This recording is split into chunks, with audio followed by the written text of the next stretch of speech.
Hey y'all, it's your girl Drāyas. What's good, y'all? This is Nadia. Hey, it's just Law. They call me AB, or Always Beautiful. And welcome to the VWR podcast. Talk. We question. We break it down. Not everything is fact. Think for yourself. All things are alleged and for entertainment and research purposes only. Welcome to Voices with Relativity. Yes, sir, you're locked in right now, where the conversation is real, the takes are bold, and nothing is off limits. Now listen, if you came for surface level, you're in the wrong place. But if you're ready for unfiltered conversations about relationships, life, culture, and the things people think but don't say out loud, you're exactly where you need to be. Welcome back, y'all, to Voices with Relativity. Relatives, go ahead, turn your volume up, because this one is one of those conversations you don't just hear. Oh, y'all gonna feel this. We've got a special guest in the building today, a voice that's not just talking about healing, but actually walking people through it.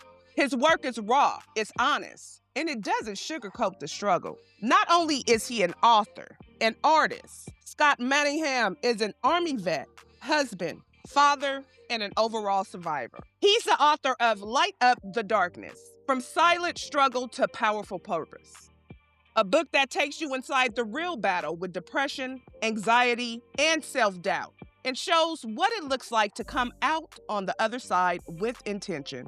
Scott, welcome to Voices with Relativity. We're glad you're here. Thank you. That was the best introduction I've had. I appreciate that. I'm your girl, AB. It's your girl, Drāyas. It's just Law. And I'm Nadia.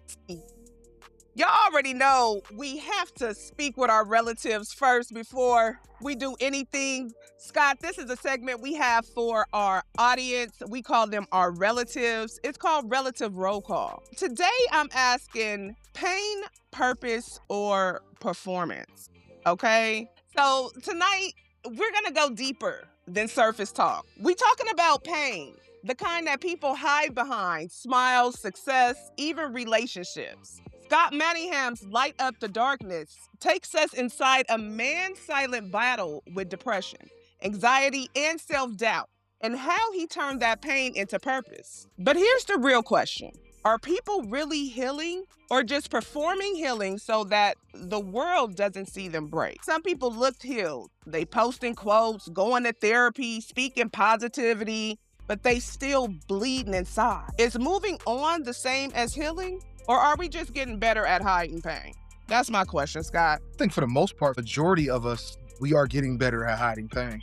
But there is a small percentage of people that are actually working on healing. Healing looks different for everybody, but if you're doing the work, whatever that work is for you, whether that is practicing self-love, whether that is reading the right books, whether that is working out, whether that is eating healthy, or a combination of all of those and some other stuff like journaling or just learning to accept yourself for who you are. Those things are necessary. So healing looks different for it. I will say that one thing, healing doesn't hurt the people around you.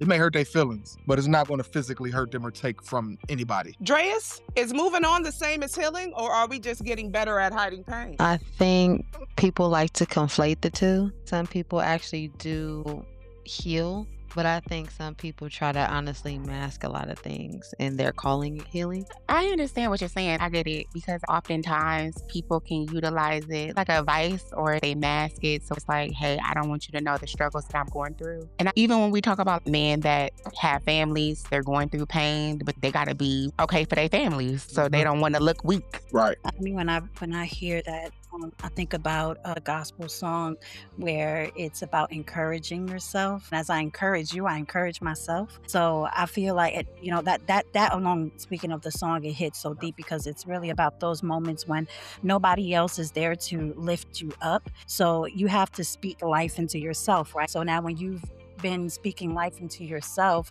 you now have learned to do that to other people, even in your darkness. So you are still encouraging yourself as you speak in life into someone else. So I feel like sometimes it can be that. So it's not that they're faking it or they're pretending, but they're practicing. Now, Scott, the book says healing isn't escaping darkness. It's learning how to light it up. Right. It's never too late, no matter where you are in your life or where you are like in your space, whether you're at home with your family, off in some correctional facility, at this job, or wherever you're at. It doesn't matter where you're at. I do not believe that it's ever too late. I just think that at some point we have to start, whenever we start, and be appreciative that we got that chance to start, whenever it is. Now, let's be honest. Some people don't want healed partners. They want manageable pain. They want you strong enough to function, but not healed enough to lead. Looking healed and being healed are two different lifestyles. Some people don't heal. They just upgrade their directions. How do you guys feel about looking healed, but not really being healed? And have you ever been in that position?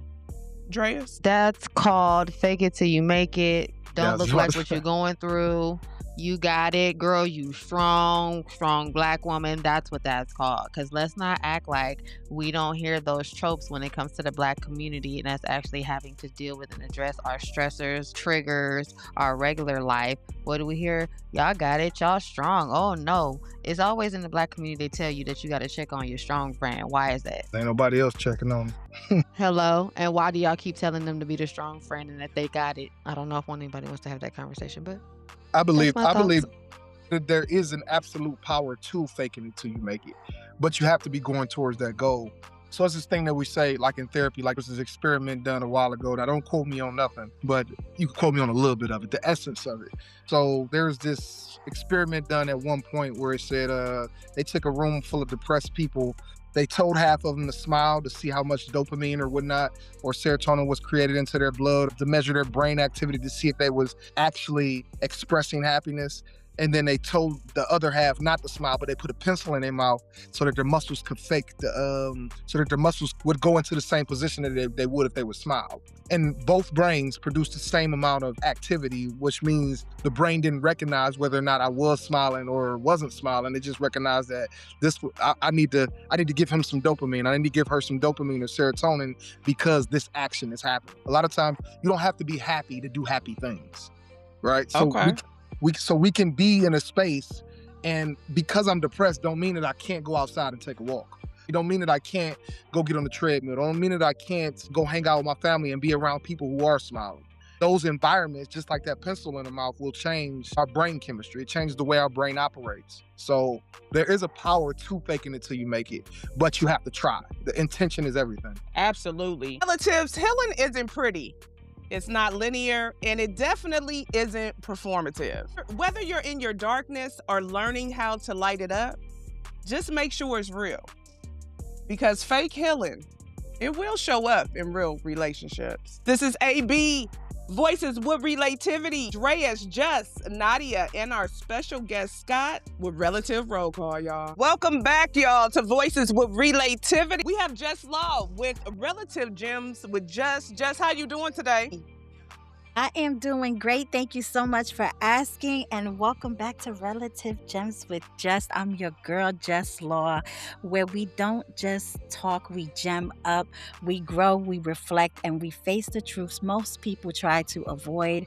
We're joined by Scott Manningham, author of Light Up the Darkness. Scott, thank you so much for joining us. We're really happy to have you here today. How are you doing? Doing great. I'm doing great. How you doing? I'm doing great. Thank you so much for asking. I'm so happy to hear that. And we're so excited to talk about your book. There's a moment where your character, Bryce, breaks down after a call with his friend Marcus. It made me feel seen, being someone who was once in that darkness. Did you realize your words would impact people like that? Can I be honest? Yeah. I can't say that I wasn't writing it to impact anybody. I was telling my story. It happened perfect. When I was in that space, I called a good friend and he answered the phone, but he didn't call back. So I rewrote my story in a manner where someone actually is in a space enough where you get linked with somebody and somebody just actually like, call, man, you ain't been posting like you usually do. What's going on, man? You doing all right? And they talk and they could hear it in your voice. That person in that book, Marcus, he happened to be that friend that understood that I was going through a dark space and called me and just gave me the courage by leading by example, by expressing, by saying, yo, I did this before. This is how I got over it. Maybe you should try this, and just listening. I was hoping that it would impact people, but I did it really to make sure that people know that they're not alone. You know, a lot of times we feel lonely, but we believe we're alone. And if we just reach out to the people that's closest to us, we'll recognize that we are not alone. We just feel lonely. Yes, that I completely agree with, because the book, my family, we were reading it together. That phone call from Bryce sitting at the table, putting his hands to his head, and we could just feel every moment that he was going through with the lights on the streets. And, because when you get into that dark space, that's what you start feeling, So I just want you to know that you definitely had us feeling seen in that part, but in the book completely, but definitely there. I do want to ask too, because I love the artwork in your book. It made us feel like we were in an art gallery. In the middle of us reading the chapters, and then we would run into your artwork in the book. It was just beautiful to be able to sit down and talk about how the art connected with what we just read. So I wanted to ask you, how did you come up with those creative visuals? So I wrote the curriculum first, right? I wrote the curriculum. There's a curriculum to the book as well. So the book is accompanied by a companion book, and that's the curriculum. But when I wrote the curriculum and I went to deliver it in the different spaces like school or the jails or wherever, it just seemed to be, they looked at me like I was another teacher. And I didn't want to just be another teacher. So I said, what can I do to make sure I communicate this well? So I went to go write a soundtrack for the curriculum. For it to be a soundtrack, I didn't know where the headspace of my character, Bryce, was during the whole time. When he did this, he was here. When he did this, he was here. This is the group of people that was talking to him. Yes, he ran into a homeless man. So I just wrote the stories where I was. So I took stories from my life. It was kind of imagined, but at the same time, the homeless guy, I really talked to a homeless guy one day, and I felt like I understood life better. I really talked to my great-grandmother one day, and she poured into me so much that she said one word. It wasn't the whole conversation that is in spells, but she said a few words. She said, she looked at me and she gave me an extra $100 because she knew I was going through it. She'd give everybody $100 for their birthday. But I had to move out, and I moved on St. Clair, and I was living with my auntie, and I was a little extra dirty at that time. So she gave everybody their money, and then she came back up to me later. I remember still standing by the door, and she grabbed my hand with the other $100 in it, and she looked at me and she said, I don't give a fuck what nobody say. You always my grandson. I know that's right. right. And in that, I felt seen. I was empowered. The crazy part is what I was going to do with that money wasn't clean. Like, I'm good. I can do what I need to do now. But at that point, when she did that, I felt like I had a higher call, and nobody was ever really pouring into me or speaking into my life. And even if they was, I couldn't hear it. But the way she came at me and came to me with something I needed, despite my plans on what to do with it, I just felt like I couldn't dirty that up. I felt like that was a moment for me to move forward, for me to be who she thought I was. Ain't nothing more special than that grandma hand when she slide that to you. When she slide that to you, ain't nothing like that little grandma hand, okay? And the words of encouragement, because listen, if my grandma say whatever she say, look, she said that, so yeah, I feel that in my chest. I believe that.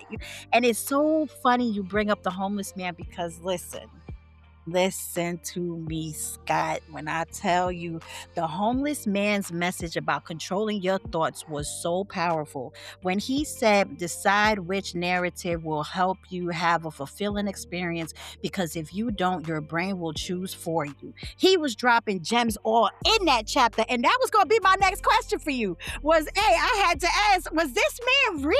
Did you really go through this with him? Yeah. Yeah, not all of that, but that understanding came from the conversation that I had. I was out one day, it was when we was doing the whole music thing, and we were on the billboard and really broke and didn't have a lot going on. So again, I just want to make sure I express all of these stories are stories that happened in my life, and in this book, they happened in a day. This was a perfect day where not only did people pour into Bryce, he was willing to look and see these as words that were helping him to be better. Because we all have these people in our life. We all come across things. I don't think that any of us are out here just walking and nobody's encouraging us and nobody's patting us on the back. These things are happening, but a lot of time when we're in that dark space, we just can't see them happening. This just happened in this moment. He just happened to be listening for this day. But, I was outside with my friends, and, we were selling CDs, trying to get something to eat. Our label at that time, we was like, come on, man, we need some money, man. Like, we never went on the billboard. We ain't got no money. And he basically said, I ain't got no money for you, but here go a box of CDs. Me and my homeboy, we went out And we went to, I don't know if you, Nadia, you know about the 55th gas station, the Marathon. Man, we posted up there all night. We went to in front of all of the clubs. And back then, we was the Soulja Boys before Soulja Boy was Soulja Boy. Like, we was, everybody knew us. Whether they encouraged what we did with the Indian stuff or whatnot, we would still celebrate it everywhere. I'm talking about from up the way to down the way. We could go wherever we wanted. If y'all check out our video, it's online. It's called Dancing with Wolves Strychnine. If you look it out online, we were in the middle of the Longwood Plaza. There was about 200 people out there. We were standing on top of the building. So we were celebrated. But out of the blue, this guy comes up to me and he said, man, you got some spare change? I said, no, man, I ain't got no change. Get out of here. And so he fed into my ego. He said, man, what you driving? I said, man, it's a Cadillac STS. Right. And I felt so I felt the need. Man, I got an ashtray full of quarters. So I felt the need to grab the quarters. When I grabbed the quarters, he looked at me and said, the same people that you hold under your wings are the ones that's gonna kill you. And when he said that, when I tell you, oh my God, like I don't know what happened in that moment, but I felt like he touched my soul and was telling me and advising me on move with more awareness. Like don't just be like the same people that you got with you is the ones that are gonna destroy you. And he wasn't talking about kill me myself. He was talking about the dreams that I had. It was in my mind. That's my understanding. But again, that's what kind of morphed into that idea of the homeless man and how he spoke into me. Man, he spoke into me too, okay? Now, I do also love the fact that you brought up your workbook, because that was also something I wanted to talk to you about. In your workbook, you went into explaining the brain and the warning signs, like the mood swings, the isolation, and if you didn't know what it was, for you to pay attention to how you can catch it before it happens. That was just so beautiful for me to even learn myself when I was going through your workbook. I was like, this man is dropping gems all over the place. You hear me? But I wanted to ask you, why was it important to teach people how their mind works in that portion?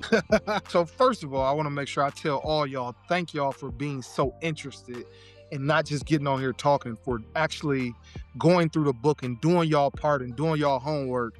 This is freaking awesome. To actually speak to somebody and be interviewed by somebody who is like, yo, I read this, and when it said this, I just want to say thank y'all. This is not just an interview. This is something else. This is pretty good. You're welcome. I feel like I'm talking to people who are already familiar with what I'm doing and just understand the fact that this is necessary. My whole purpose behind creating this is because I don't think that I would have hurt for so long if I knew some of these simple things. And these are all of the things that are kind of gatekept. People have to go to a therapist to understand that fiber helps your body produce 95% of its serotonin and dopamine instead of just eat your vegetables. No, eat fruit. Definitely. We're going to eat fruit, and we're going to eat pears, we're going to eat apples, we're going to eat things that are high in fiber because you look like you're starting to get a little depressed. This is how you normally act. Mm-hmm. There are a lot of things that we just don't know that should be common knowledge. Warning signs, like you said, warning signs. Like I don't even have no problem giving out the information that's in the book. But warning signs, like a lot of us, I had to recognize that when my mouth gets dry, I'm about to say something really stupid. And I'm probably going to regret it and have to apologize for it later. And I don't want to apologize, so I'm just going to shut up. Yes. I had to learn that. But that was my body telling me, you about to mess up. Our body just wants to keep us safe. We don't understand that. We look at these PTSD, these depression, these anxiety, we look at all these signs and believe that they are the enemy, when in reality, they're the indicating light. They're the flashing light to say, hey, battery about to die. And when we learn what that flashing light means, we can short circuit the cycle. And that's the whole thing. Once we short circuit that, most of us are really good people when we're not angry, when we're not frustrated, not dealing with some type of anxiety or depression. We can't really operate in our full self if we're angry. It just can't happen. If I'm sad, like my job isn't going to be done as well. Like, you know. When I was reading the portion about the actual foods that help you, I was like, that's crazy. I didn't even know there was a such thing. So I do want to say thank you for that too, because I will be doing that here in my house. Okay. I'm like, oh, you look like you upset. Let me help you out a little bit here. But speaking into food, I wanted to lead into the part in the book as well when Bryce meets, I like to say, his angel, even though I know it wasn't, an angel, it was just his waitress, the angel. And at the Halo Diner, I was like, you know what? Right. I love it. I love it. Yeah. So, speaking on the food portion on that, I just wanted to say that I like how she was letting him know and helping him realize that he's been negative towards himself. That was big. And what would you say to people who think they're just being realists but are actually being negative? I would say a lot of times we have to watch what that voice on the inside of our head is saying and make sure that that's our own programming. Because I say a line in one of the songs, I think that's in Spells, where I say the voices on the outside becomes the ones that's inside. Do the spells you cast inspire pride or genocide? We have to make sure that we really understand how we're speaking to ourselves, because just because it's real doesn't mean that it doesn't kill. Like, just because it's real don't mean it don't kill our dreams, our hopes, the people around us, our life. So it's really important for us to be very aware of the words that we are saying to ourselves. And, first we got to deprogram, then we got to reprogram. Got to recognize what parent, what auntie, what uncle may not necessarily have been trying to hurt us. They may have been trying to protect us by telling us that music career ain't gonna never work. You ain't really smart enough to go to school. You should probably work here. Yeah, it may sound bad from our point of view, but from where they live, the space that they are from, that's how they protected themselves. They made sure they had a meal on the table. They stopped your progress to protect you, but didn't know that voice would become, I can't do music. I'm too stupid to go to school. Right about that. When you were saying the spells portion, I was like, dang, that's real. That's deep. I just, again, thank you so much for sharing all that you have. Scott, I do want to close out with something real. All of us would love to hear from you. We're seeing a rise in suicide among Black men, especially young Black men, with rates increasing significantly over the past decade. Some reports showing over an 80% rise since 2010. And a lot of that comes from silence, pressure, and not feeling safe enough to open up. So let me ask you this. If you could light up the darkness for our relatives listening right now, our brothers out there who feel like they don't have a safe space or don't even know what a safe space looks like, what would you say to them in this moment? I would say this is a duty of ourselves, but a lot of times it's even more a duty of the people who are our support team, the people who are around us. A lot of times we go around ignoring the fact that our friend who never really drunk like this is drinking like this now, who never really slept like this is sleeping like this now. Our friend who used to love doing music or love doing this or love doing that has stopped doing that. We know these signs. We know that they look depressed. We say, man, you sad. Oh, man, you gonna be all right and stuff like that. But we never really take the time to start the conversation. We all have a responsibility to start the conversation. That's all we have to do. You don't have to be a therapist. You don't have to be a savant when it comes to mental health. You don't have to know everything. We just have to start the conversation. And that's one of the main reasons why I created this book. And when it comes to the kids going into the schools, this book was too much. It looks too much like a workbook. Like, that's why I created this, because you could sit this on any table, you open it up, and what's this about? Page 1 is giving you clues on how it starts the conversation the moment you pick the book up. If you don't read the whole book, you can look at each picture, and each picture has word art in it to basically give the lesson in the book. So it's not about reading the whole book, it's about starting the conversation. The moment that we start the conversation, those rates start to decrease. We're not talking about it, and we think it's gonna go away. And I think that's bull. I love that. We definitely deciphered those, that art in the book. So I'm glad you spoke on that as well, because that was something that we definitely asked the question, what do you see in this picture? And when you really dissected it, it was really deep. So shout out to you for that. Mm-hmm. Thank you. That was the artist I was working with, Rustasia Walker. It's an artist that I work with, commissioned all of the art. It was cool working with her.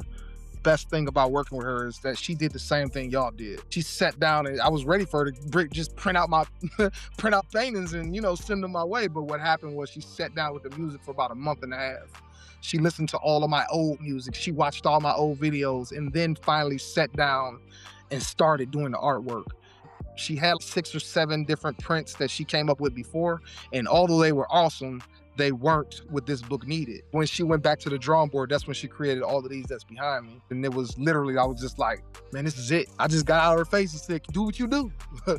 Well, she did a good job. Yeah, I love that worked out that way because you can feel in the artwork that definitely it was connected to what was happening in those chapters. And so now I do want to say for anyone listening right now, if that question hits you, if you're in that space, please know you don't have to carry it alone. You can call or text 988, the Suicide and Crisis Lifeline, available 24/7. There is always someone there to listen. Scott, thank you for joining us. We're truly grateful to have had you here. And I really believe your words and your book are going to reach people in moments they didn't even know they needed it. And to everyone listening, this is Relative Gems with Just, where we don't just talk, we gem up. Take what you heard, sit with it, and grow from it. Thank you for joining us, and we'll see you next time, Scott. Thank you. Thank you. Welcome back, y'all, to Voices with Relativity podcast. Thank you so much, Scott Manningham, for being here with us. You just heard from Just Law with Relative Gems with Just. Scott, your music, your content, where can we find you? Right now, you can find me in reference to be able to get the book. It's books-scott.com. But you can find all of my social medias under Talk to Me with the number 2 Therapy and or Unconventional Vision. You heard it. Y'all make sure you follow Scott on all platforms and make sure y'all get this book. Y'all hear us talking about it. The book has all the gems. It has all the tools you need. You and your family can get right into Light Up the Darkness. Thank you so much again, Scott, for being here with us. We have Nadia with Celebrity Tea and Transparency. Nadia, how you doing today? I'm good. I'm so excited for us to be interviewing Scott Manningham. And shout outs to Voices of Relativity. This is Celebrity Tea and Transparency with me. I want to get into the celebrity tea behind things. I want to ask you, Scott, by you being a content creator and being an artist and a rapper, what's the difficulty in actually pushing out your content? I would say with me, it's consistency. I get a lot of good content, a lot of footage. With writing, with doing music, we're going to get all of this content because I'm actually going to these different events and doing these different things all the time and recording and setting up my one-man band. So once I have all of the footage, sometimes I just get new memory cards instead of taking it off and editing it. So my main difficulty would be editing and uploading content consistently. I have so much footage. I just seen you were actually on the news, CBS 17. So let's play that clip. Purpose is sharing his own story to help others come out of a dark place. He hopes his new book, along with art and a soundtrack, will save lives. Depression, it doesn't go away. Anxiety, that doesn't go away. It only gets worse if it's not attended to. Scott Manningham is an author, licensed mental health counselor, husband, father, and spent time in the U.S. Army. He says he has experienced life's ups and downs. When I was young, I had some issues with anxiety. Scott says he had a difficult childhood, but he learned to deal with life challenges. I cope with music, art. I cope with, a healthy diet. He has since turned his pain into creating Talk to Me Unconventional Therapy. Scott says his education and life experiences helped him to help others to think outside the box by creating a new mindset and understand they have the power to change their lives. The issues that you may be dealing with are painful. You are not alone. He has written a new book, Light Up the Darkness. Scott says it's more than a book. It's a therapeutic and educational framework that uses his story, art, and a soundtrack to spark a conversation through a curriculum. In this book, I hope that people understand that your pain, the things that you've been through are not something that you should be hiding from the world. They're something that you should be expressing. And it's a goal to help individuals to feel seen and heard. I've had dark moments. And each one of those dark moments was brightened up by creation and understanding the fact that I can create from this dark space. And of course, you can learn more about Scott's journey and check out his book by going to the story on our website. Head over to cbs17.com. Tell me about that experience. Well, I was doing the Black Mental Health Conference. They asked me to speak about the book, my process, and where I came from. I was just basically trying to help people better understand the purpose of group therapy in minority communities and how it can be a lot more helpful and a lot more effective. So when I went to go do that, he stepped in on my session for a minute, saw it, and afterwards he asked me if I would do an interview. So we did an interview, and he asked me to send him certain stuff, and I sent it off. I think it was very cool to be seen. You know what I mean? Like, for your work to be appreciated. The fact that he saw it, the fact that he thought that it was newsworthy and created it such a dope article, I thought that was really good. So I greatly appreciate what he put together right there for me. And earlier you were talking about the soundtrack to your book, Light Up the Darkness. I have a few tracks I want to play for you guys, so we can get into it. We can talk about it. Okay. So the first song is Light Up the Darkness.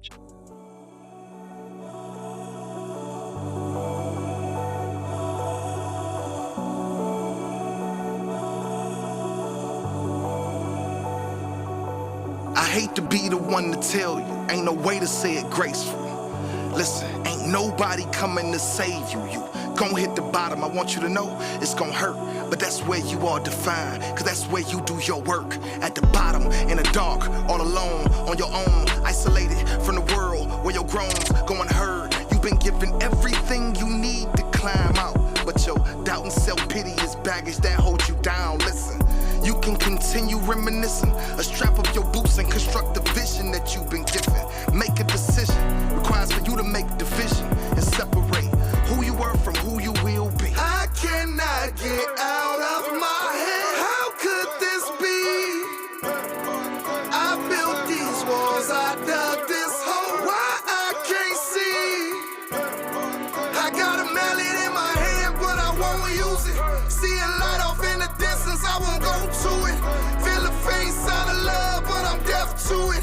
There's a greatness brewing inside of me, but I ain't used to it. Do you know where you wanna be, huh? Do you know what it takes to get there? Okay, let me try to help you. If you were nowhere near it, small steps will make it clearer, so break it down till its simplest form. When you're back against the wall, you gon' get mauled by emotional storms. If you just sitting there, waiting on the calm. So lift your head up and move forward, fed up, broken, tired, crying, but move forward anyway. You could plug into me if you ain't got the energy. Know that there's no remedy.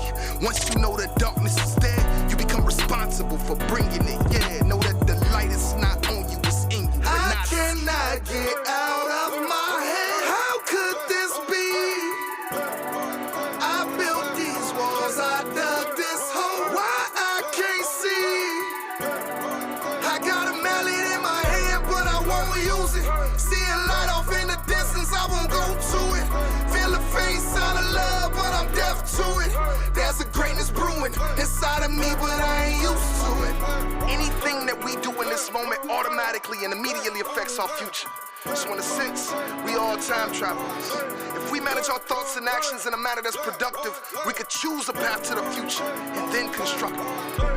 There's another path that's chosen by your fear, but you're afraid of the dark. Why? The darkness is always here. You are responsible for bringing the light. Being the light. You are light. Light up the darkness.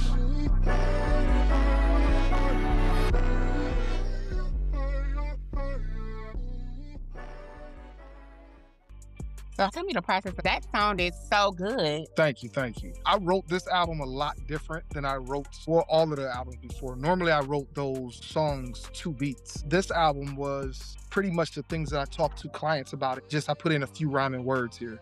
The more you listen to the album, you'll recognize that a lot of it doesn't necessarily rhyme word for word. I rhymed with the way I said something or when I said something, as rhymed with timing or how I said things, not necessarily word for word. That was done purposely. I wrote it more as poetry, and then I went to the studio with my homeboy in Atlanta, what is it called, Fourth Vein Studios, and he shaped the beat to what I was trying to do. So he put a tempo in, I told him what the tempo was, and he wrote the beat to my lyrics. It was more of two artists came together and created something as opposed to me picking a random beat online and writing to that. So when it comes to this song specifically, this song is about how a lot of times we are in that darkness and we're waiting on somebody to come save us. It goes back to one of the stories that I tell for one of my presentations. I talk about going to the bar hoping the bartender would ask me what's wrong, but he didn't, because I'm a man and he a man. He's like, I don't want to have that conversation. You could tell in my eyes. So he backed away and left that alone. Then I called my homeboy. My homeboy answered the phone, but didn't call back. I was waiting on someone to say, man, what's wrong? And I think that we have to understand that our healing is on us. We have to step up and be able to do what's necessary in that moment, even if what's necessary is to go write a song, eat some fruit, go ask for help. A lot of these things, they feel like weakness. I'm gonna go ask somebody for help, when in actuality, it's the strongest thing that you can do. So that song is basically saying, hey man, ain't nobody coming. Get up. People only help people who help themselves. The moment you start pushing your car on the side of the road, you got 10 people pulling over to help you. You can sit in that car as long as you want. You're just gonna be there. I wanted to get into this beautiful tragedy.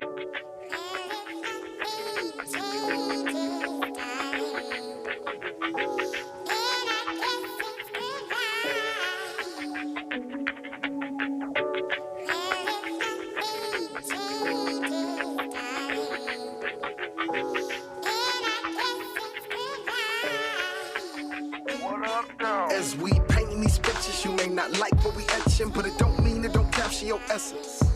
We see beauty in peasants, we see lessons in loss, but what's right in front of us is the cost.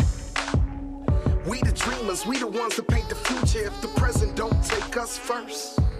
Our eyes are opening, so our hearts, that's a curse, it's only killed by hurt. Beautiful track. The ability to practice alchemy in your everyday life is freaking magic. Makes you a magician, a chemist, and a scientist at the same time. You take the remnants of a tragic beginning, a little hard work, a dash of fucking consistency, and a pinch of forgiveness. Now shake it up. You got a life worth living, lighter than a life you're given. Do the work in the dark. All it takes is a spark to ignite what fuels your heart. As we painting these pictures, you may not like what we etching, but it don't mean it don't capture your essence. We see beauty in peasants, we see lessons in loss, but what's right in front of us is the cost. We the dreamers, we the ones that paint the future if the present don't take us first. Our eyes are opening, so our hearts, that's a curse, it's only killed by hurt. Beautiful track. An inspiring environment is a requirement in the equation of success, but so is failure. So do the math, make a graph, keep a record of the path, memorize it, monetize it, so you can always get back from wherever you at. Nobody knows the way from the start, so whenever you feel lost, follow your heart. Don't let no one else decide the price on the tag. You are priceless despite the mockery and the laughs. Failure's an opportunity for you to learn from your missteps. Life already too short, don't waste nothing, no regrets. I turn mountains to molehills, I turn my opposition into roadkill. That's alchemy, I put that shit on everything. So no matter what my haters bring, I take it back to the lab and turn it to gold. How could I have a bad day when I got the opportunity to have a day? Gratitude, celebrate. As we painting these pictures, you may not like what we etching, but it don't mean it don't capture your essence. We see beauty in peasants, we see lessons in loss, but what's right in front of us is the cost. We the dreamers, we the ones that paint the future if the present don't take us first. Our eyes are opening, so our hearts, that's a curse, it's only killed by hurt. Beautiful tragedy. What inspired you to make that one? Did you ever get some references that you sound like Young Jeezy a little bit? Yeah, a little bit. Especially back in the days when I was doing all of that stuff. But absolutely. But one of the reasons why I wrote that one, it was meant to give the artists in the world, the people who are out here trying to understand that you're an empath. Empaths are, see beauty in lessons. We see lessons in loss, but what's right in front of us is at cost. A lot of times we lose ourselves because we're so busy seeing the beauty in everything. But the only cure to us being able to see the beauty in everything is actually to be hurt. And after a while, after you hurt so bad, you lose that love and you believe that the world is cruel. That was the message behind that hook, but the verses go into identifying the path back. It gives the formula for getting back, and you have to write down and figure out what that formula is. Once you on your way back, sit down and write down how you got back. Did I do push-ups? Did I do sit-ups? Did I eat healthy? Did I go out in the sun? Did I start hanging around family? What did I do to get myself back in this space? Because once you've been in the dark, you will always know that it's there. So you have a responsibility to remember the way back. And if you can remember the way back, then the darkness ain't so scary. It's just another place where you at right now.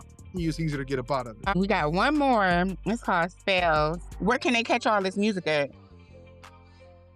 The videos you can find on Unconventional Vision, YouTube, and you can find the music. It's all on, it's Chief, Light Up the Darkness, on all streaming platforms. All righty, we about to go ahead and play Spells. Okay.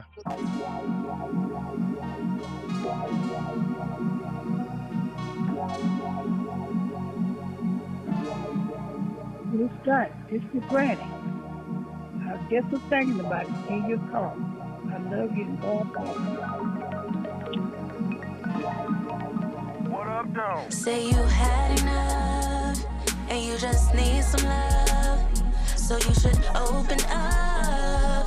Cause somebody right now is thinking of you, praying for you. They adore you. Don't give up. How did you know I needed that? How did you know my soul is hemorrhaging? I ain't innocent, guilty or not, I deserve a conversation that's intimate. I don't know if you meant it, but I respect the sentiment. I rarely ever receive this kind of kindness. If I'm being honest, your kindness is kinda making me uncomfortable. That don't mean I don't need it. I appreciate you pouring into me when I'm depleted, longing for belonging to something that belongs to me.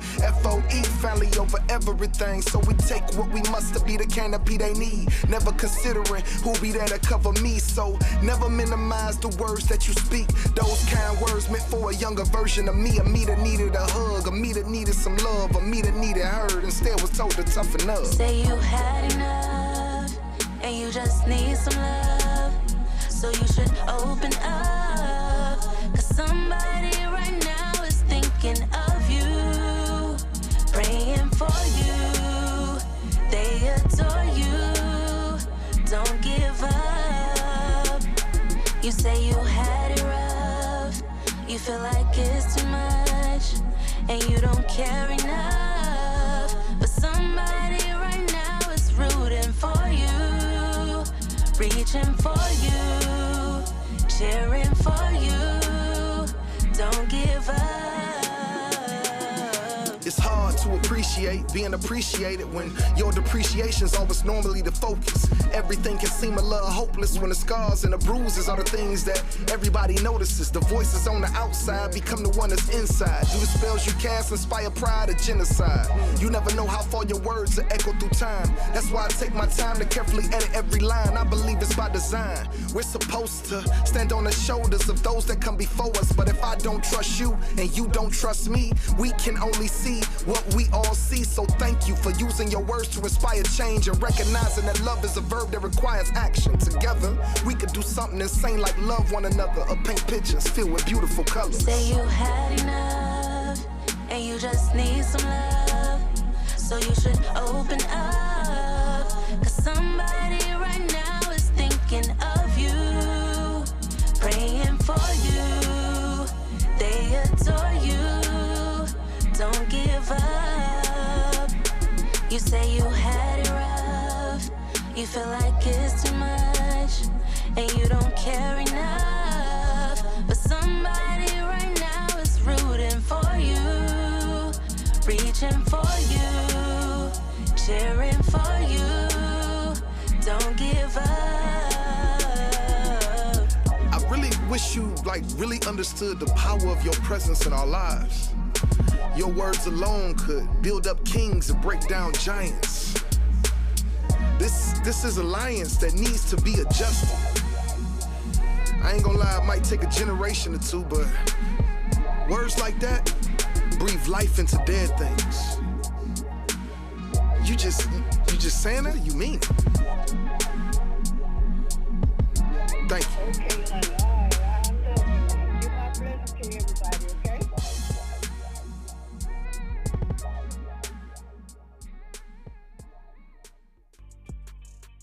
I want to ask the ladies, out of all the music y'all done listen to right now, how did y'all like it? It was dope. That last song is hitting. Where were you at when you made that song? Those lyrics and how she connected even with that hook, that was a whole vibe. I explained what I needed, the idea that I was trying to communicate. He explained that to her, and they came up with the hook. When they sent it back, I was just like, this is exactly what I'm trying to communicate. And that's why the first line was so real. It said, how did you know I needed that? How did you know my soul was hemorrhaging? I'm not innocent. Guilty or not, I deserve a conversation that's intimate. I don't know if you meant it, but I respect the sentiment.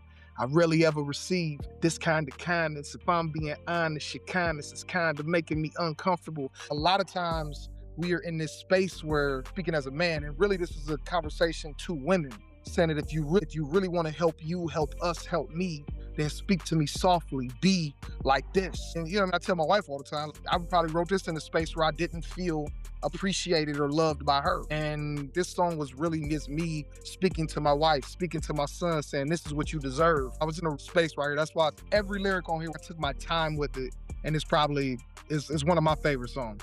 Well, thank you so much, Scott. I really enjoyed all the music that you provided. Shout out to you being a dope content creator. I know your daughter is a content creator. We make content together a lot of times too, but she do a lot of fitness. So it's Serenity with 2 Ys.J on Instagram, and I'm sure it's the same on TikTok. She does a lot of fitness, and she's filming the process of her going through this college thing because she's getting her master's degree right now at Clark Atlanta in professional counseling or clinical counseling. She's an empath as well, and I would say she's, you know, she's smarter than me. Like, you know what I mean? Like, I see it's all within the family. Right. Me, I'm doing it straight from the heart. A lot of my work is just done right from here, but that's because I didn't realize I was smart till really late in the game. So I'm glad she realized it a lot earlier than me. Scotty, thank you so much. I really appreciate all your music. I thank you for being so humble within this interview. Welcome back to Voices with Relativity podcast. Thank you so much, Nadia, with Celebrity Tea and Transparency. Of course, we brought the sounds of Scott Manningham, the soundtrack to the book, Light Up the Darkness. You guys, make sure you check that out. If you needed a word at any point, he gonna give you the word. If you're going through something and you need something to read, to connect to, this is where it's at. Again, thank you, Scott, for coming through, delivering today. We appreciate you. My pleasure. I appreciate y'all too. When I tell you guys this was very professional, y'all are extremely professional and do a very good job of interviewing. This is really cool. Oh, thank you. I had to put the rest of my burrito down. We appreciate it. Thank you. Appreciate it. All right.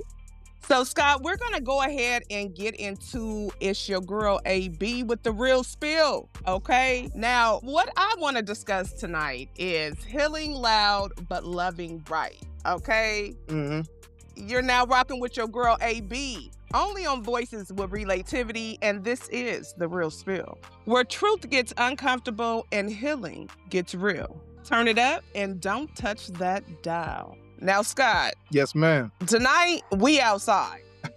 Real spill, I'm going to give you some rapid fire questions. It's going to be about the culture, commitment. I don't need you to overthink, though. The first answer is the best answer. Okay. You ready? Yes, I'm going to do my best. I have a problem not thinking sometimes. All right, well, let's go. First answer, best answer. Okay. Protect Black love or protect your peace first? Protect your peace. Accountability or that's just how I am? Accountability. Couples post everything. Branding or begging for validation? If they're making money, it's branding. If they're not making money, they're begging for validation. Older women, younger man trends. Power move or phase? Older women, younger men? Yes. I think that's more of a choice. That's what they want. That's what they get. Taraji saying 30 years in and still no franchise. Hustle or industry flaw? I don't know her hustle.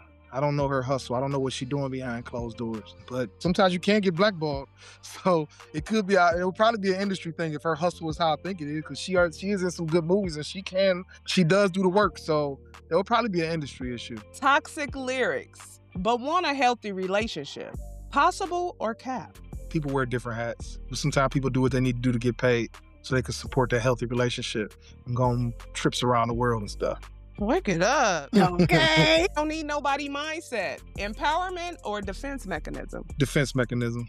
We borrow where we don't know. Who runs the house? You or your wife? Don't get in trouble now. The wife runs the house, but the husband defends the house and protects the house, even if that means whether it's from enemies, foreign or domestic. Even when the wife runs the house until that running the house becomes a problem, then the husband had to stand up and change some rules, make some amendments to the Constitution.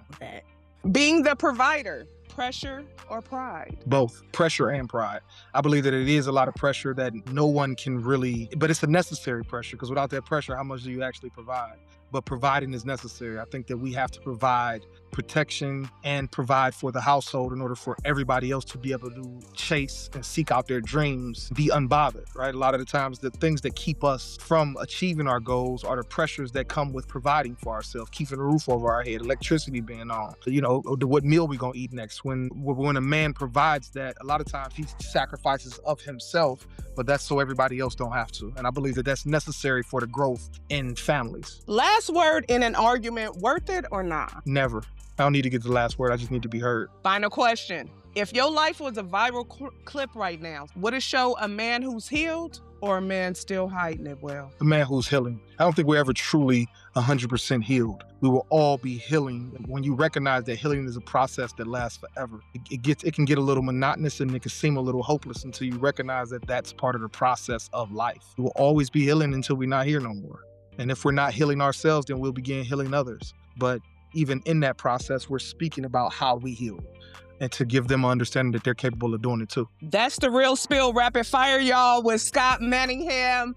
Thank you so much, Scott, for keeping it real. Y'all, it was culture, truth, and a little pressure. Only on Voices with Relativity. Stay real. So, Scott, I have a little bit more for you. As I said, I was starting my segment off with healing loud, but loving right. So tonight we've been tapping into Light Up the Darkness. It's been a journey from the silent struggle to powerful purpose. But I wanted to take it a little step further, because it's one thing to heal in isolation, and it's another thing to heal while being a husband, a father, a provider, a man people depend on. Scott, your story speaks on confronting that darkness, confronting that depression, confronting that anxiety and self-doubt. But I want to go deeper than those pages. Okay. Because healing doesn't just change you, it changes how you show up for the people tied to your life. Right. There's this pressure for men to hold it together.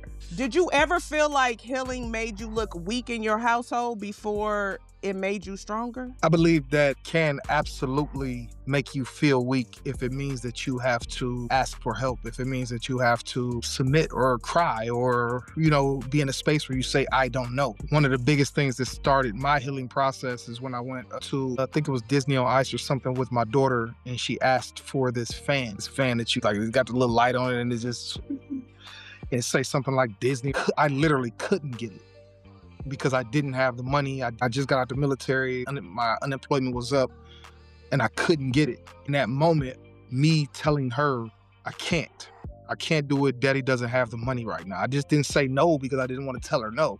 So I had to give her a reason. But that next week I went to work and I filled out for school because I wasn't going to tell her no again, not unless it was absolutely necessary. It was in a space that I needed to protect her in. You know what I mean? A lot of times, that was the beginning of my healing journey. That led me to school to get my master's degree, put money in my pocket, and allowed me to be able to say yes. Now, your partner sees you at your lowest, not your audience. How do you balance being emotionally honest without placing that weight of your healing on your spouse? I don't. I got a therapist. Okay. I tried. And you know what I mean? Therapy is taboo for us in our community. So how did you get to that point? I know you spoke about it in the book, so that's why it's important that you all go pick up the book. How that help you in your relationship and keep you where, it needs to be? You can pick up the book at book-scott.com. And it helped me by getting to that space. One, I failed first at attempting, because I was in this healing space, that I expected others to be, or expected others to even be able to hear me and communicate with me, because I was doing my best to communicate. But so I really recognize that I need to go to a space that is created for healing, right? A lot of times, yes, families can be a space to start the process, but most of that healing, and I know this might sound wrong, but a lot of that healing happens individually. Like, it happens by yourself, no matter who you're around. Happens by yourself. It's all based on the work that you do. Nobody else is responsible for our healing. Not even my wife, not my children, not my community, not my best friend, not the bartender. Nobody is responsible for my healing. I am. So I have to be willing to do the work and be willing to be told no, or be willing to be told. So you got to be willing to look stupid or foolish if you want to do great things. And one of the greatest things that we can do as human beings, but especially in the Black male community, is to start healing. Like, for real. Like I have this idea that one of the I come up with all of these altruistic ideas, and one of the things that I came up with, I said, what if everybody in the world, but what if all Black men for a generation could actually have the basics of mental health? What would that do for us? Would we be able to start communicating our wants and needs? Would we say to our friend, hey man, I ain't like when you did that? Or would it go straight to the streets? You know what I mean? Like, how would we start communicating? When would we start therapy? Would we start talking to people? Would we have the language that communicates our wants and needs instead of using our hands or guns? So that's one of the reasons why I created it just the way I did, with the street looking art, with the music, with the curriculum, because so if we can bring this to our people and say, hey man, just read this, and they sit down and read it, whether they're on their own or with their friends, or probably be on their own, at least they'll have the basics. At least they'll understand, man, I guess I'm gonna start working out and eating fruit. So yeah, if you do nothing else, that's gonna up your serotonin and dopamine and decrease your cortisol. Absolutely. As I'm listening to you, right, I just have to keep it real, because we're in the real spill with AB. I'm like, oh my goodness, I don't want a man that's in the process of healing. And when I hear you, I'm like, wow, so a man can truly be healing while in a relationship. Yes. A lot of times healing can be a lot of times the relationship can become that environment that makes it safe for the man to heal. A lot of times when you're at war, let's say you're at war and you have PTSD, it's not an appropriate place to heal. I can't heal. I need to keep looking over my shoulder. I need to keep swerving around all of the bags in the middle of the freeway. I need to move a certain way in order to survive. So a lot of times that relationship can be that vehicle that helps that person get to a healing space, but it's not going to be the only thing that person should depend on. Now, if a person is depending on you only for the healing, it's a problem. But if you see that you can help that person get to a space where they can heal, if they're doing the work already and you feel like you're capable of getting them there and they're willing to do the work and y'all are able to have the conversation, I think that's where growth happens. Now, when you say that, is that something that as a man, they will show you that? As a woman, I'm thinking, don't come to me healing, because no, I don't want to be responsible for that. I don't want to be the therapist all the time. I feel like people need that space to do their own healing. And when I'm hearing you, I'm like, oh, boom, ding, ding, ding. Okay, that makes sense to me. At the same time, I'm like, okay, is that something that as a woman you're just supposed to recognize, or is that a conversation as a man that you will have because you're in that healing space? I don't necessarily think it's a conversation unless you're very self-aware. And if we're talking about a man that says, hey, I'm in this healing space, but at the same time, I do like you and I do want to, that's different. I think he's already doing the work. And if he's already doing the work, like for me specifically, when I met my wife right now, I was literally healing from open heart surgery, hands, feet, reconstructive, all of this stuff. And I was literally healing emotionally. I had therapists. I was going to school to get my master's degree in psychology. I was literally like maybe one semester from graduating. While I was going through that, we met. But I was almost there. I was in this space where I was smiling more, where I just wanted to be a benefit to people. I wanted to be an addition to her specifically. So to get a healed man and to get a healed woman, the only problem with that is you have to be healed. Like, even just speaking from experience, most of us not healed. Most of us most of us are damaged. We just think we healed because we haven't been challenged. Because just like a guy who's dealing with PTSD, and I keep on going back to PTSD because that's familiar.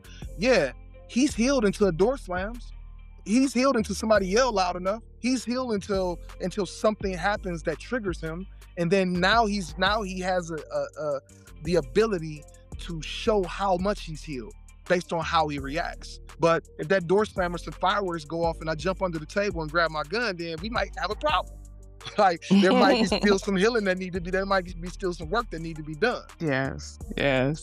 Well, thank you so much. You've been speaking to AB with the Real Spill. Scott, again, let us know where we can find you on those social media platforms. You could find me at Talk to Me with the number 2 therapy on Instagram and TikTok and Facebook. You can also find me at Unconventional Vision on YouTube. Y'all, healing isn't just about facing the darkness. It's about making sure the people you love don't have to live in it with you. This is AB with the Real Spill, only on Voices with Relativity. Y'all stay real. Welcome back to Voices with Relativity. Y'all know we speaking with Scott Manningham. The book, Light Up the Darkness, you can find it on book.dash.com. We appreciate you again for being here with us. We have Drāyas with Hot Tea, Cold Logic. And y'all already know it's going to get deep. What you got for us today, Dre? Hey, relatives. Hey, Scott. What's going on? Welcome back to another segment of Hot Tea, Cold Logic, where petty meets perspective. But y'all, the tea is hot, but the thinking, it always stays rational because the viral chaos always has an uncomfortable truth that can't be ignored. Now, today's conversation is going to be a little bit different because we're not going to be talking about viral chaos. We're going to be talking about something that people avoid just as much, and let's be real, that's themselves. So let's get into it. Now, Scott, with my questions, they're twofold. There's the hot tea part, and then there's the cold logic, which is the question. So I just want to say, let's be real in this situation with your book, and we're talking about mental health, especially with men, women, and children. Most people say they want healing, but what they really want is to stop feeling uncomfortable. So the cold logic question I have for you is, do you think people truly want healing, or do they just want relief? I believe people want relief. There are very few people that come in my office and really want to heal. But everybody that does come in this office, everybody that I do work with that does want to heal, they actually heal. Begin the process of healing and it becomes addictive. Whatever you're doing, writing, journaling, working out, or whether they're just diving deep into themselves so they can see themselves, so they can make the corrections, it becomes addictive. We become our best work of art. Do you think that discomfort is actually a part of the process, or do you think people are skipping that part? You have to get comfortable with being uncomfortable. You have to. You don't have a choice. The moment that you get comfortable, start thinking like, what am I not doing? You know, it's like if you go to the gym. If I go to the gym and the moment if I'm lifting 145 pounds and I'm on the bench doing that, and I get to the point where I could bench press this 40 times, then it's a problem. I'm too comfortable. I'm not going to move up. I'm not going to move forward. So I have to continually push myself to the point of failure so that way I can progress. So basically, people don't hate the pain. They just hate the process. Yeah. I like that. Because that's what I got from what you said. Now I want to get into my next question. This one is more around accountability versus trauma. And this one might actually ruffle a couple of feathers. So warning, I want to go into it saying a lot of people lean on their trauma, and sometimes it turns into a reason they don't move forward. Now, my cold logic question is, where do you draw the line between honoring your pain and using it as an excuse? How long do I got to answer this one? As long as you need, because we're here to have the conversation. And this is what I love about it. This is the cold logic of what people need to sit and talk about. So every time you guys ask me a question, I think of a story that relates, so it'll be easier to communicate that. Kind of my process in therapy when I'm working with clients. Sometimes it's my personal story. Sometimes it's another story that I hear somewhere else. But if I'm going to go with my personal story, my father was my pain point for a good majority of my being to adulthood. The way he spoke, the way he talked, his expectations, all of those things. I blamed him for a lot. But then years ago, he died. I no longer had that excuse, and I became responsible for my own pain. I became responsible for my own life. So to answer that question, I would say our trauma, the things that have caused us to be in a certain situation, they're real, but they can't be an excuse past the point where we begin to hurt ourselves. When I recognize that something is a problem and I continue to say, well, this is the problem, now I'm responsible for getting out the way. Now I'm responsible for solving the problem if I can identify it. I think within that, what I also want to ask is, what does accountability look like emotionally then? Stop blaming other people for your feelings, your reactions. You are responsible. We are not responsible for what anybody else or anything, like how the world moves. If it rains outside, it's not our problem. It's not the world's problem that our clothes got wet. It's our problem we didn't bring a raincoat. We didn't prepare for what's ahead. So we have to be accountable and learn to dance in the rain. Like, learn to be in that space where, hey, I messed up. It's cool. It's cool. I'm not going to do this again. I learned my lesson this time.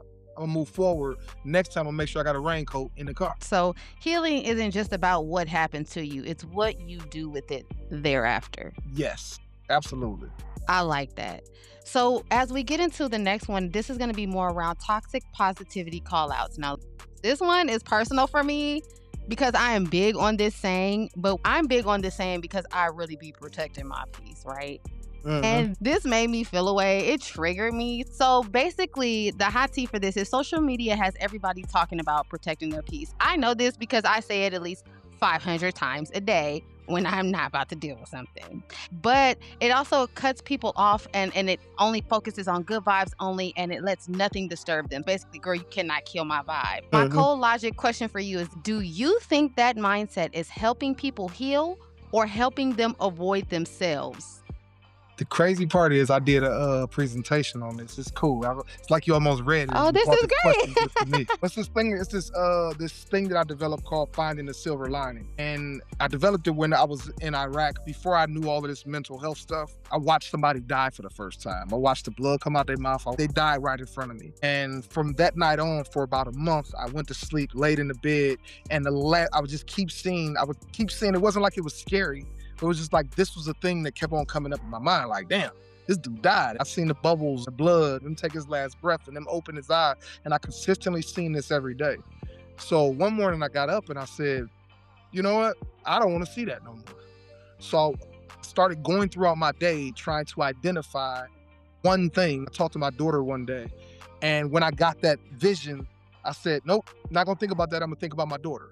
So then from that point on, every day I would go through my day looking for positive things to smile about later on when this vision would come in my head. And I just started going through my day just looking for that, looking for something always.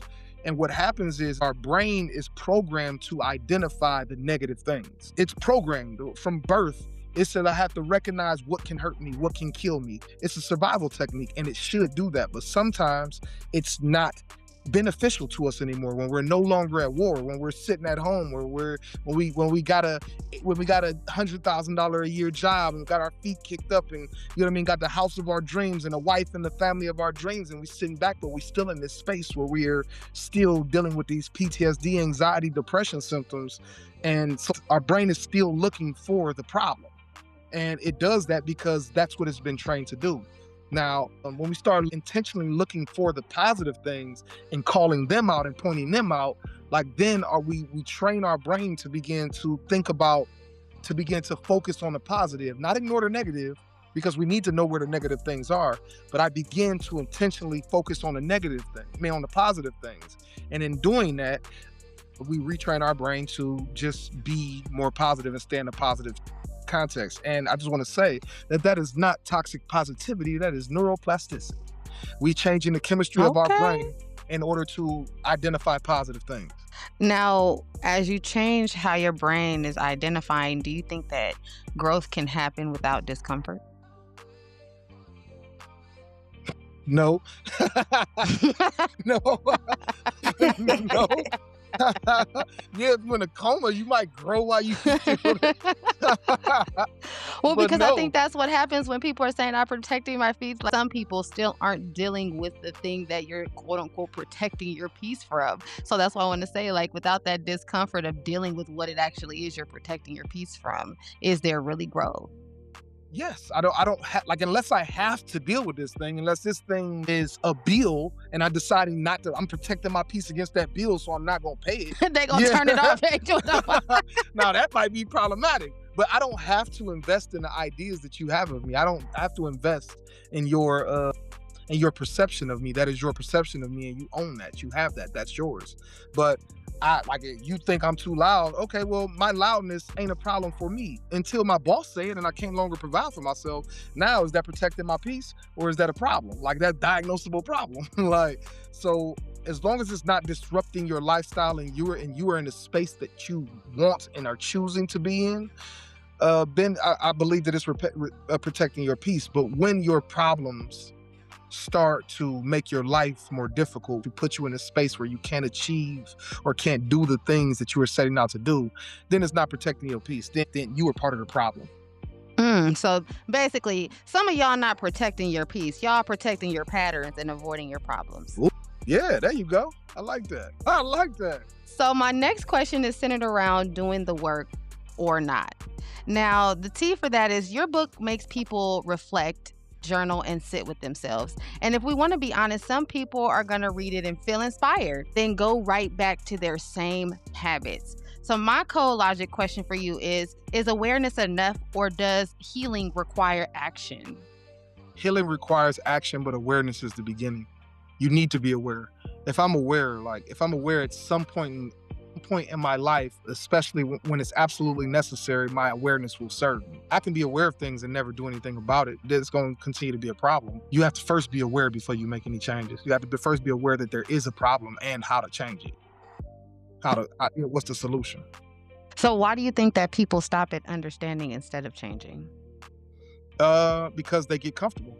I did the same thing. Like, when I first got back from Iraq, I started doing the work. I did my little practice with changing how I seen things, and started eating healthy and working out a little bit more. But I was in the military. But I got comfortable. I thought I did enough until fireworks went off on 4th of July, and I was holding my daughter tighter, thinking I'm protecting her. And I was like, hold on, I ain't healed. I never completed the healing process.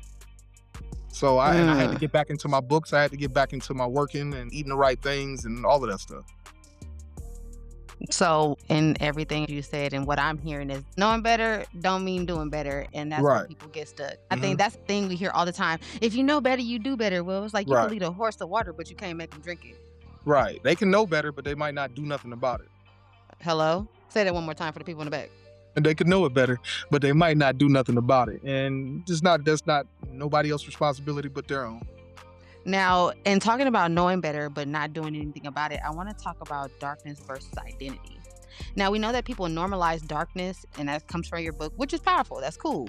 But I want to keep it real. Some people, like you said, get comfortable, and some people get comfortable in their darkness. How do you know if you're processing your darkness or becoming it? That's a pretty deep question. When you become your darkness, the thing that you believe is healing you begins to actually hurt you. So when I became my darkness, my drinking, going out, womanizing, all of that stuff, it began to become a problem for me. And I was confronted with that problem eventually. But when the thing that you're using to cope isn't healing you, it's hurting you. I think that's when you recognize that you are becoming the darkness and not actually healing. And how do you break out of something like that? Becoming more aware. I was just in a space where I was in school. I was in college, and I was, like, for the most part, bed. I couldn't do much for about 2 or 3 years.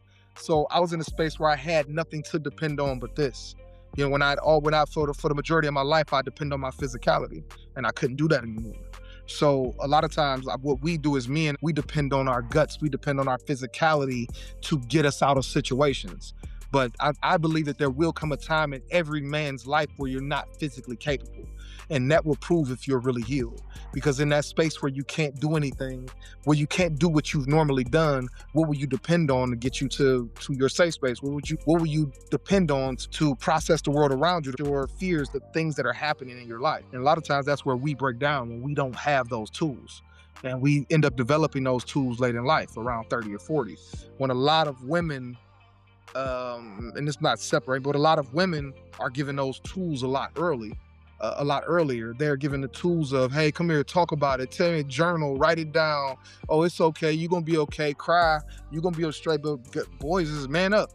You'll be all right. Don't worry about it. Don't think about that stuff. Oh, shut up. Those are our coping skills growing up. But then when we hit 30 and we have an issue, when we hit 40 and we have an issue where we're not physically capable of manning up, what do we use? Now we have to learn it at late in our ages. And that's a hard thing to do. That's worse than falling in love in your 40s.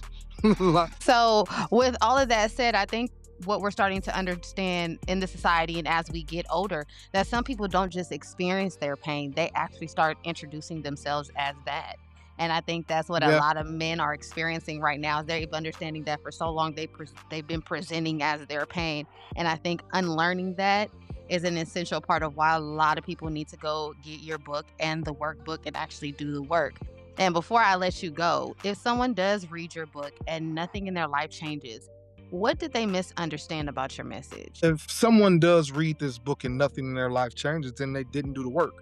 You don't have to read the book. You just got to do the work. I think visually. So that's why I wrote the book. That's why it's pictures, but that's why it's music and all of that stuff. That's why everything is so visual when it comes to the book and it's so descriptive. When I wrote the curriculum, the visual that I got is of a man or a human being consistently having these things that he's supposed to deal with. Bad grades, sexual abuse, you name it. Instead of dealing with it and me taking them and putting them in this dark room and then leaving out. Taking them and putting them in this dark room and then leaving out. He manning up. He ain't paying attention to that stuff. Stop. He not crying. He not confronting any of his issues. And one day he walks into that room, or that person walks into that room, goes to sit this box down, and the door closes behind him. And he's so afraid of bumping into all of the things that he's been putting in here over the years that he ends up just sitting down. And when he sits down, after a while, he gets comfortable. And he'd rather sit there in that space, in that darkness, instead of getting up and finding the light, because he might have to stumble over the abuse, over his relationship with his mother or his father. He might have to stumble over the things that he finds is so traumatic. And I believe that that's why people stay there. I believe people stay there because it's less traumatic to deal with some of the things. We don't want to be that defenseless kid again. So we'd rather be an angry adult. That was deep right there. That was some cold logic. Scott, I just want to thank you so much for coming and sitting down and doing our hot tea cold logic segment with me. I just want to make sure that y'all go grab his book. Tell them one more time where they can go grab your book. book-scott.com. Awesome. Thank you so much, Scott. And that is y'all hot tea cold logic. Now that y'all have this hot tea, it's on y'all to process this logic. Thank you so much, Scott. My pleasure. And just like that, another powerful conversation comes full circle. Tonight, we didn't just talk. We hope you felt something.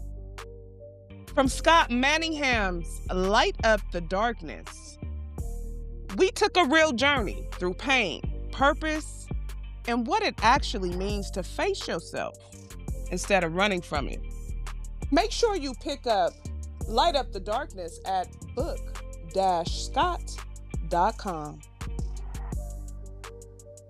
We had Just Law with Relative Gems, where she broke down those chapters and gave us more than takeaways. We got perspective.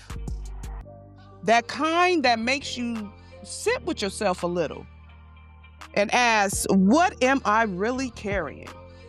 We had Nadia with Celebrity Tea and Transparency. Reminded us that healing has a soundtrack. Every song tied to Scott's story wasn't just music. It was emotion, memory, and meaning. Because sometimes what we can't say, we actually play. We had AB with The Real Spill. We got honest about healing out loud, but loving right. Because it's one thing to do the work out loud, but it's another thing to show up correctly in love, in relationships, and in real life. And of course, y'all know I brought those rapid fire questions. Yeah, they hit. Because growth sounds good until it requires change. We had Drāyas with the hot tea cold logic. And some of the questions she came through with, are you actually healing or just looking for relief? Is discomfort something to avoid or something required? And at some point, we all have to decide, are we honoring our pain or hiding behind it? And through all of this, Scott, we want to thank you. We appreciate you for coming through, not just for pulling up, but for being present, for being real, and for giving people a mirror to look at through your work. You are a husband, a father, a U.S. Army veteran, a creative, a storyteller, and a voice for people who don't always have the words. Light Up the Darkness. It's not just a book. It's a movement rooted in truth, healing, and purpose. And we appreciate you bringing that. Make sure y'all tap in and grab your copy again at book-scott.com. This is one of those reads that it's not just going to sit on your shelf. It's going to sit with you if you let it. And before we close, let's keep it real and responsible. If you or someone you know is struggling, feeling overwhelmed, or battling thoughts, and you don't want to carry them alone, remember, help is here. Call or text 988, the Suicide and Crisis Lifeline. You can also chat via 988lifeline.org. You don't have to go through it by yourself. This has been Voices with Relativity. Again, Scott Manningham, Light Up the Darkness. You guys make sure you go pick it up, check it out. Y'all know we here where the conversations are bold. The truth is louder and the healing is real. It's your girl, AB. It's your girl, Drāyas. It's just Law. It's Nadia. And it's Scott Manningham, licensed mental health therapist. Talk to me unconventional therapy. God, let us know where we can find you. You can find me at talktometherapy.com. If you want to grab the book and get started on your own, you could go to book-scott.com. Only on Voices with Relativity. Turn it up, y'all, and don't touch that dial. See y'all next week. So grab your headphones, grab your notebooks if you need to, and come sit with us.